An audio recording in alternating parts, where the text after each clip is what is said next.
आज मैं आपको प्रहलाद जी सनाडे जो हमारे शाहपुरा सेवा भारती के जिला संरक्षक हैं, जिन्होंने एक बंजर पड़े शमशान को हरा भरा करने का काम किया है। आइए मैं भाई साहब से इस बारे में एक जानकारी के तौर पे कि किस प्रकार से ये जो शमशान जहाँ कुछ भी नहीं था और लोग यहाँ आना भी पसंद नहीं करते थे, वहाँ आपने इस काम को किस प्रकार से खड़ा किया।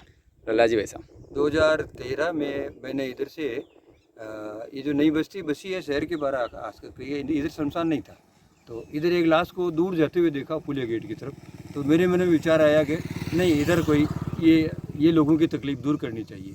तो मैं लगा और कई बार घूमना पड़ा, लेकिन मैंने ये 1.25 हेक्टेयर ज़मीन शमशान के लिए अलॉट कराई और इसको आरक्षित करवा करके, और मैंने फिर यहाँ पर लगभग 98 पेड़ लगाए। तो उसमें से 78 अभी बड़े हैं। इनको लगाए हुए लगभग 7 वर्ष हो गए हैं और न कोई तारों को, कोई जाली का, कोई बाढ़ थी। हमने कांटों की बाढ़ें करके जो कुछ सहयोग मिला लोगों का तो लेकर के और इन पौधों को बड़ा कर दिया। छोटे छोटे बच्चे इधर हमारे जो एक सेवा बस्ती में गाड़िया लोहार अपना नट बागरिया इनके बच्चे रहते हैं। इन बच्चों को उत्साहवश इनको कहता कि चलो बेटे पानी पिलाते हैं। ये छोटे छोटे बच्चे साथ हो जाते और इनके जोर पर जो 98 पौधे लगाए तो 78 के लगभग पौधे अभी बड़े हो गए हैं। इसके साथ साथ हमने कुछ नीम के बीज लाए और जो शमशान भूमि के चारों तरफ डोल हैं उनके ऊपर नीम के बीज डाल दिए। तो आज वो नीम भी सबके सब उग गए और बड़े होते जा रहे हैं। और भिन्न भिन्न तरह के पौधे लगाए, बरगद, पीपल, शीशम, अर्जुन के पेड़, और इस तरह से हमने गूलर का भी लगाया। इस तरह से बदल करके कई पेड़ लगाए। और अब लोग, आसपास के लोग देखते हैं तो कहते हैं यहाँ संभावना नहीं थी उस भूमि में, आपने ये पौधे खड़े कर दिए। अब जब भी किसी के अंतिम संस्कार में लोग आते हैं तो चर्चा करते हैं, अरे यहाँ पर ठीक खड़ा कर दिया।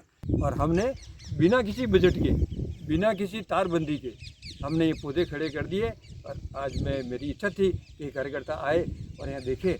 तो अब जैसा ये बता रहे हैं इनको भी अच्छा लगा। तो हम सबके लिए मैं तो ये कहूँगा कि लगिए, कुछ करिए और अपने हाथ से पेड़ लगाइए, वैसा करिए। आज हम आपके साथ यहाँ घूमे पूरे इस शमशान के अंदर और आप देखा है कि ज़्यादातर आपने बरगद के और पीपल के पेड़ लगा रखे हैं, क्योंकि आप चूँकि शुरू से प्रकृति प्रेमी और पर्यावरण प्रेमी रहे हैं और आपका जुनून है, आप जगह जगह पेड़ लगाते रहते हैं। तो ये ज़्यादातर इस यहाँ पर आपने जो बरगद और पीपल लगाए उसका कुछ कारण?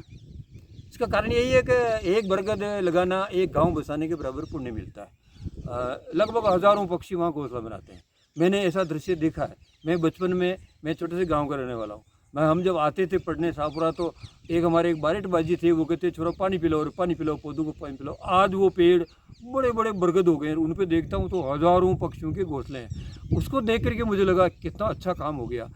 वो याद आई, उसको याद रख करके मैंने यहाँ बरगद और पीपल ज़्यादा लगाए। यानी पक्षियों का बसेरा भी और इंसान को भी ठंडी छाँव मिले। हाँ मिले, उसको खाने को मिलता है। बड़बोले वगैरह आते हैं तो पक्षियों का बसेरे के हिसाब से बरगद और पीपल ज़्यादा लगाए। चलो वैसा बहुत। फिर इस शमशान के बाहर भी, उधर जब जगह ये भर गई, बाहर भी लगाए, कई जगह लगाए। फिर मैं गाँव की तरफ बढ़ा, गाँव के 2-3 गाँव में शमशान, गाँव में जाके जागृति लाया। यहाँ से ट्री गार्ड ले गया, पौधे ले गया, वहाँ एक लोगों को इकट्ठा करके गांव के शमशान में पौधे लगाए। वो भी चल रहे हैं और अब लोग उनकी चिंता स्वतः करने लग गए। चलो वैसा बहुत अच्छा लगा आज यहाँ आए। और ये जो पूरा शमशान जो हम देख रहे हैं इधर, यहाँ दूर तक इसमें शायद आपको दिखेंगे नहीं, लेकिन भाई साहब ने जगह जगह ये जो दिख रहे हैं पेड़, ये बहुत बड़े पेड़ बन चुके हैं और लंबा चौड़ा इस शमशान में इन्होंने पेड़ लगा करके इसको हरा भरा करने का प्रयास किया भाई साहब ने। बहुत बहुत धन्यवाद भाई साहब। और आपसे ऐसे ही प्रेरणा सभी को मिलती रहे प्रकृति के लिए, पर्यावरण संरक्षण के लिए। लगाइए पेड़, तो मैं बोलूँ एक बार, पेड़ लगाइए। पेड़ क्या कहता है सुनिए कि आग लगी बनखंड में दाहिया चंदन वंश, आग लगी बनखंड में दाहिया चंदन वंश। पेड़, आग लगी है जंगल में, चंदन के वंश भी जल रहे हैं। पेड़ उस पक्षी से कहता है मैं तो जलूं पंख बिन तू क्यों दाजे हंस। अब पक्षी का लगाव देखिए, हम तो इंसान हैं लेकिन पक्षी का भाव देखिए। पक्षी कहता है पान बिंदु सा रस पियो सुख पायो इंद्राल, थे तो जलोर में उड़ चलूँ जीणु कितने काल। यही भाव हमको रखना चाहिए। हम तो, पेड़ तो हमारा फेफड़ा है। जब एक पक्षी इतना सोचता है, वो पंख जल रहे हैं फिर भी नहीं छोड़ रहा है पेड़ को। हम तो इंसान हैं, पेड़ तो हमारा जीवन का साथी है। हम जितना दाह संस्कार में 10-12 मन लकड़ी जलाएंगे, क्या हमें विचार नहीं आना चाहिए कि हम उतनी लकड़ी तो खड़ी करें, धरती माता का श्रृंगार करें।